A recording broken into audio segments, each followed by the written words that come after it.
ইস্তেগফার করার পর যার যার হক তাকে থেকে ফিরিয়ে দেওয়া উচিত। যদি আপনি বা আমি, আল্লাহ না করুক, কারো হক নষ্ট করে থাকি, সেটা ফিরিয়ে দিতে হবে। এই হক নষ্ট ফিরিয়ে দেওয়ার মানে এটা নয় যে গার্লফ্রেন্ডকে কথা দিয়েছিলেন বিয়ে করবেন, সেখান থেকে ফিরে আসা যাবে না। ব্যাপারটা কিন্তু এমন নয় আর কি। এরকমও প্রশ্ন আমাদের কাছে অনেকে করেছেন যে আমি তো আমার গার্লফ্রেন্ডকে কথা দিয়েছিলাম যে আমি তোমাকে ছাড়া আর কাউকে বিয়ে করব না, তো এখন কি আমি ফিরে আসলে, তওবা করে ফিরে আসলে কি এর জন্য আল্লাহ আমাকে ধরবেন কিনা? মনে রাখবেন, শয়তান হচ্ছে এই পৃথিবীর সবচাইতে ইন্টেলেকচুয়াল প্রাণী।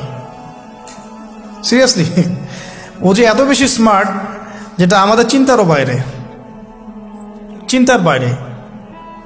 যখন শয়তান সরাসরি মানুষকে পথভ্রষ্ট করতে ব্যর্থ হয়, তখন কিছু নেক সুরত ধারণ করে। দিনী ভাই দিনী বোন, এটা নেক সুরত, ঠিক আছে। তারপরে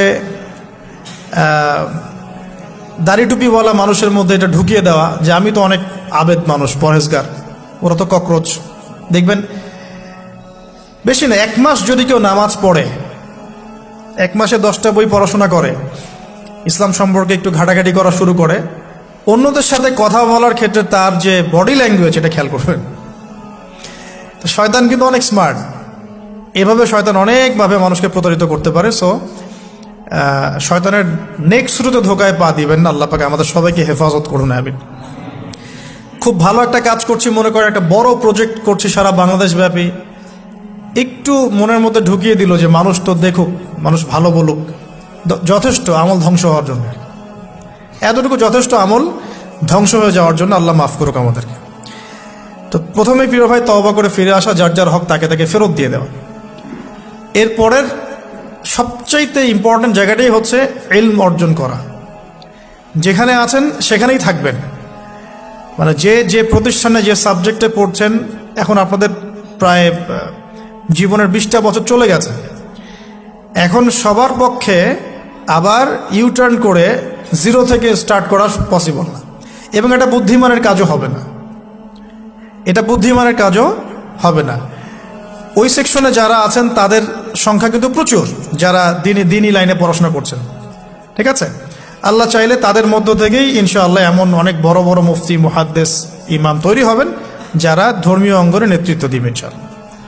আর যদি দেখা যায় তারা তাদের দায়িত্ব পালন না করেন, তখন আল্লাহ পাক জেনারেল থেকে মানুষ উঠায় নিয়ে আসবেন। এটা আল্লাহ পাকের কৌশল, আল্লাহ পাক করতে পারেন। এখন আপনি কি করবেন? যেহেতু আপনারা 20-25 বছর পার করে আসছেন, যে সাবজেক্টে পড়ছেন কন্টিনিউ করতে থাকবেন। যদি এনভায়রনমেন্ট থাকে ফ্রি মিক্সিংয়ের, এখানে আপনি আপনার চোখকে হেফাজত করার চেষ্টা করবেন সর্বোচ্চ। এ ব্যাপারে আমি একটা বই সাজেস্ট করি। এই বইটা পড়লে ইনশাআল্লাহ আপনার অন্তরের মধ্যে এই বিষয়গুলো কমে আসবে ইনশাআল্লাহ। সেটা হলো তাসকিয়া, ও আরেক নামে এসেছে, সেটা হলো তাসাউফ ও আত্মশুদ্ধি। তাসাউফ ও আত্মশুদ্ধি পুরো ওয়ার্ল্ডের ওয়ান অফ দ্য মোস্ট, বলবো যে অনারেবল একজন আলেমে দিন, টপ 10-এর মধ্যে একজন, আল্লামা তাকি উসমানী দামাত বারাকাতুহু, তার লেখা বই তাসাউফ ও আত্মশুদ্ধি। বাংলাদেশে যে মাকতাবাতুল আশরাফ তারা প্রকাশ করেছে। এই বইটা যদি পড়েন, আপনার মনের মধ্যে নফসের যে খারাপ রিপুগুলো, এগুলো আস্তে আস্তে কমতে থাকবেন সব। এবং এই বইটা আমি বলি যে বারবার পড়া উচিত, বারবার পড়া উচিত। হ্যাঁ, তো আল্লাহ তৌফিক দান করুন। এখন পুরোপুরি ট্র্যাক চেঞ্জ করতে যাবেন না, আপনি আপনার ট্র্যাকেই থাকবেন। এখন এই ট্র্যাকে থেকে আপনি কিভাবে ইসলামিক বেসিক জ্ঞান অর্জন করবেন, কিভাবে পসিবল? কঠিন, অসম্ভব কিছু না, কঠিন। আমি অভিজ্ঞতা থেকে বলি আমার মতো করে। ফার্স্ট অফ অল, একজন বিজ্ঞ কারি সাহেব, হাফেজে কোরআন বা কারি, প্রাথমিক স্টেজ বলছে, বিজ্ঞ একজন কারি সাহেব বা হাফেজে কোরআন, যার সাথে আপনার ভালো সম্পর্ক বা যাকে আপনি চিনেন, রিনাউন্ড বা যিনি খুব কোঅপারেটিভ, আপনাকে সময় দেন, টাইম দেন, এরকম কারো কাছে গিয়ে আপনি কোরআন তেলাওয়াত করা শিখবেন আগে। ফার্স্ট অফ অল এটা কাজ, কোরআন তেলাওয়াতটা আগে শিখবেন। আমি তো দুঃখ করে বলি, কষ্ট করে বলি যে আমাদের এই দিনী অঙ্গনে এমন অনেক মানুষ আছে যারা ইভেন কোরআন রিসাইট পর্যন্ত করতে না পেরেও অনেক বড় বড় জায়গায় অভিনয় করেন, দিনিয়াতের অভিনয় করে যান, নিজের সাথে অভিনয় করে যান। অনেক সময় উদ্ধতা বশত বড় বড় আলেমদেরকে বাহাসের জন্য চ্যালেঞ্জ করে থাকেন, অথচ কোরআন তেলাওয়াত শুদ্ধ না। কোরআন তেলাওয়াত শুদ্ধ না মানে নামাজই হচ্ছে না। কোরআন তেলাওয়াত শুদ্ধ না মানে কি? নামাজ হচ্ছে না। কবুল করার মালিক তো আল্লাহ, শর্ত তো এটা। কবুল করার মালিক তো আল্লাহ। আল্লাহ পাক চাইলে কেউ এক ওয়াক্ত নামাজ না পড়লেও তওবা করে ফিরে আসছে মৌতের আগে, হয়তো আমরা জানি না, আল্লাহ মাফ করে দিয়েছেন, হতে পারে না? কিন্তু এটা তো শর্ত। কোরআন তেলাওয়াত তাজবিদের সাথে শিখতে হবে। তো এখানে যদি একজন আলেম থাকেন, একজন কারি থাকেন, হাফেজ থাকেন, তার কাছে আপনারা ব্যাচ করে পড়লেন, অথবা সে যদি কোনো ইনস্টিটিউট খোলে সেখানে আপনারা একটু সময় দিলেন, বা যারা পড়তে জানেন আবার মস্ক করে নিলেন। ফজরের পর 1 ঘন্টা, সপ্তাহে 3 দিন, 3 মাস এনাফ। ফজরের পর 1 ঘন্টা, সপ্তাহে 3 দিন, আপনার 2 থেকে 3 মাস যথেষ্ট। কোরআন তেলাওয়াত আপনি শিখে ফেলবেন ইনশাআল্লাহ। এটা প্রথম কাজ। এটা না করে পরের কাজগুলো আসলে পসিবল না। এগুলো সব জাতামাতা কাজ হয়ে থাকবে, এগুলো মানে পূর্ণতা পাবে না। প্রথম কাজটাই কোরআন তেলাওয়াত শেখা। এরপরে আপনার অনেকে তাবলিগ জামাতে সময় দেন, সময় দিবেন।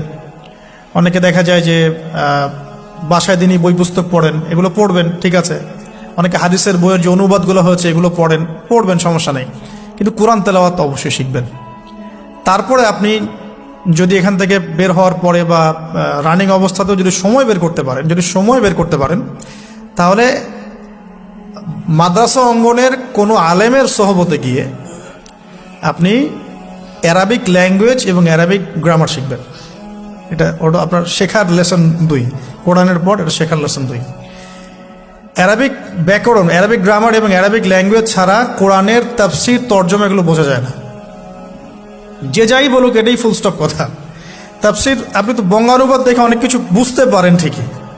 আল্লাহ পাক বলেছেন সুদ খেও না, জেনার ধার কাছে যেও না, এগুলো কমন মেসেজ, সেগুলো সবাই নিতে পারে। একজন অমুসলিম ভাইও ওইটা যদি বাংলা পড়তে পারে, সেও বুঝতে পারবে কি বলতে যাচ্ছেন আল্লাহ পাক। অ্যারাবিক ল্যাঙ্গুয়েজ, অ্যারাবিক গ্রামারের ভিতরে না ঢুকলে আপনি কোরআনের ভাষাটাকে ধরতে পারবেন না। আল্লাহ পাকের যে মানে ঐশী গ্রন্থের বালাগাত, এটা আপনি বুঝতে পারবেন না। তো এই জন্যে এটা তো সিম্পল এক্সাম্পল। আমরা যদি এখানকার ল্যাঙ্গুয়েজ কি বইগুলোর, ইংরেজি না বাংলা?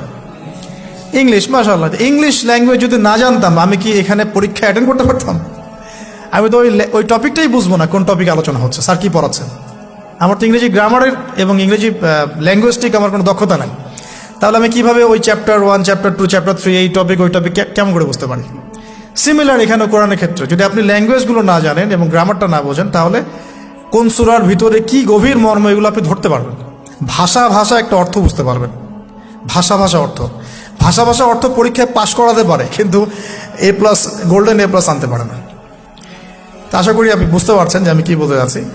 তো এটার জন্যে এখন এক্সাম্পল বুঝে নেন।